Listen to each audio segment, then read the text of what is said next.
RL Location Automobile. Pour toutes vos locations de voitures et utilitaires en Guadeloupe, faites appel à RL Location Automobile. Avec RL Location Automobile, réservez en toute tranquillité 7 jours sur 7, 24 heures sur 24. RL Location vous propose une large gamme de voitures et d'utilitaires au meilleur prix sur le site internet www.rl-location.com. RL Location, c'est aussi l'assistance et la livraison. Pour tout renseignement, contactez-nous au 0590 10 66 87. RL Location Automobile, la location en toute simplicité. Martinique Actualité. José Maurice a été réélu président de la Chambre d'agriculture de la Martinique ce lundi. À la tête de la liste FDSEA-JA Ensemble pour l'agriculture, il a remporté 48,69% des voix lors des élections de janvier. Il poursuit son mandat pour 6 ans, avec pour priorité la pérennité des exploitations, la transmission des fermes et l'adaptation face au changement climatique. Le préfet de Martinique, Étienne Desplanques, a assisté à l'élection qui a recueilli 22 voix pour José Maurice sur 26 suffrages exprimés. José Maurice devrait mettre en œuvre des actions visant à soutenir les exploitants agricoles, améliorer les conditions de travail des salariés de la filière et dynamiser les initiatives locales pour le développement agricole de l'île. La campagne sucrière 2025 en Martinique a démarré difficilement avec un retard de plusieurs semaines. Depuis le 28 février dernier, les ouvriers agricoles de l'habitation Lapalin à Rivière-Salée ont commencé la coupe des premières cannes. Mais les fortes pluies récentes ont rendu les sols boueux, ralentissant le travail et compliquant l'utilisation des machines. Les conditions météorologiques restent préoccupantes, notamment la menace de nouvelles pluies qui pourraient nuire davantage à la récolte. En plus des intempéries, les rats et les adventices menacent la canne à sucre. Face à ces difficultés, la filière s'adapte avec des solutions agronomiques comme la sélection variétale et la plantation en double rang pour améliorer les rendements et limiter les pertes. Des projets pour améliorer la fertilisation et la coopération avec d'autres îles sont en cours pour renforcer la production. La communauté d'agglomération du centre de la Martinique, la CACEM, a lancé ce lundi une distribution gratuite de sacs biodégradables pour la collecte des déchets verts. Cette opération, prévue pour 1 mois, concerne uniquement les maisons individuelles du territoire centre. Chaque foyer recevra donc 2 sacs biodégradables remis en porte-à-porte. L'objectif est de respecter les nouvelles consignes du Centre de valorisation organique, le CVO du SMTBD, qui interdit désormais l'utilisation de sacs plastiques pour les déchets verts afin d'assurer un compost de qualité. Les sacs biodégradables peuvent être réapprovisionnés dans les commerces de proximité après usage. Manuel Valls, ministre des Outre-mer, se rend aux Antilles pour sa première visite officielle. Le déplacement débutera à Saint-Martin le 14 mars et se poursuivra à Saint-Barthélemy le lendemain. Le ministre d'État se rendra ensuite en Guadeloupe entre le 15 et le 17 mars. Il clôturera son déplacement à la Martinique du 17 au 19 mars. Ce déplacement est centré sur la lutte contre la vie chère. En parallèle, un projet de loi est en préparation pour remédier au déséquilibre dans la formation des prix et l'accès aux biens essentiels dans les territoires ultramarins.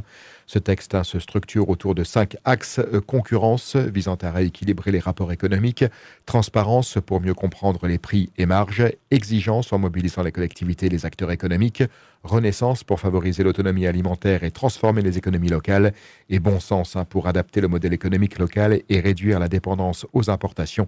Le ministre a également engagé une concertation pour enrichir ce projet.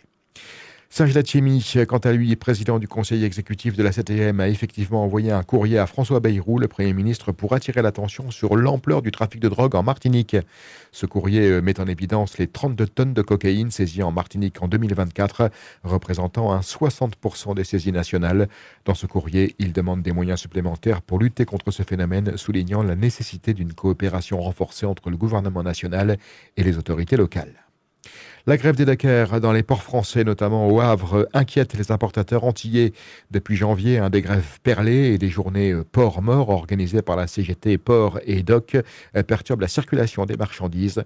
Le mouvement, qui dure depuis plusieurs mois, s'intensifiera en mars avec des grèves prévues du 18 au 20 mars, ainsi que des débrayages réguliers tout au long de ce mois.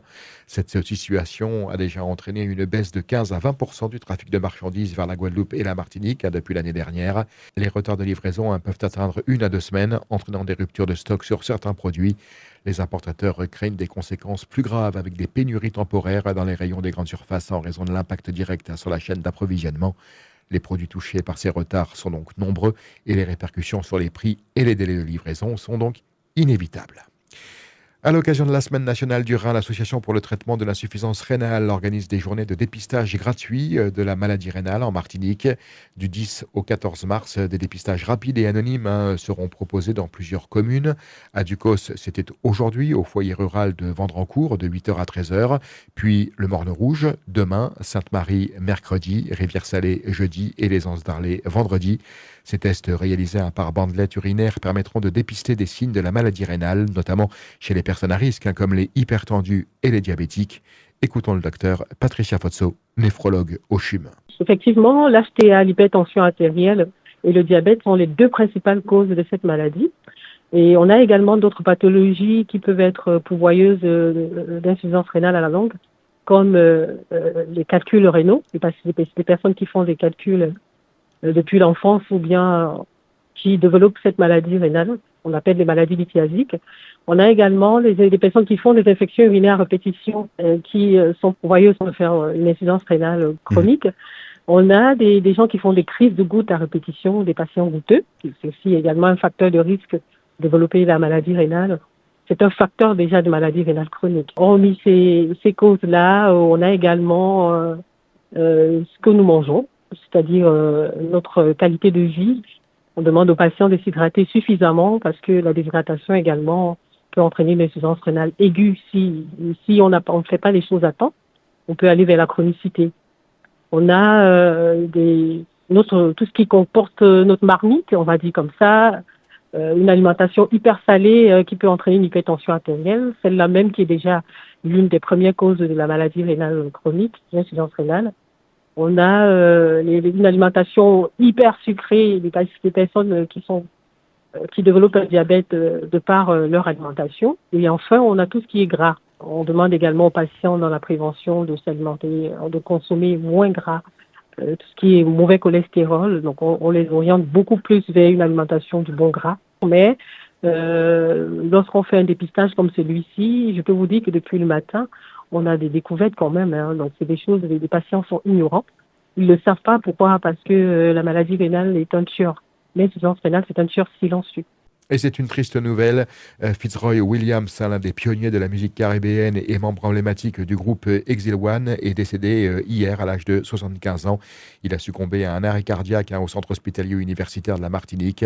Fitzroy Williams, aux côtés de Gordon Anderson, Olivier Cruikshank et d'autres membres talentueux, a joué un rôle crucial dans l'émergence de la cadence lypso, un genre musical qui fusionnait la cadence haïtienne et le calypso trinidadien et qui a influencé le développement de la musique soca et zouk.